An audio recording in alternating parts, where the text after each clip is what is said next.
ino live iyi tiri kuitira munhu wese anohura, murume kana mukadzi, right? Ndinozama kuudza kuti inzwaka, mira ndikudze, siya tsika yekuti wangu adero iwo chihura. Usati wapinda mugoredzva kana kuti uchongopinda mugoredzva, tsvaka imwe vhiki yaunoswitcha off chihure chako, wombo analyze munhu waunaye uyu unomubata iwe. Uchatozoona kuti aiwa kuenda humbangu kudzoka humbangu.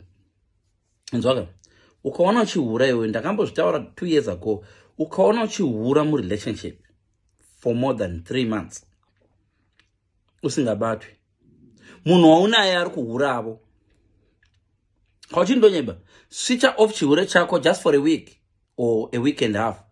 Ungo switcha off, wombo analyze relationship yako, uchingocheka zvimwe zvinhu zviri weird murelationship yako, uchatozoona kuti aizvi kuenda humbangu kudzoka humbangu ndodzoka chambonorasha mvura.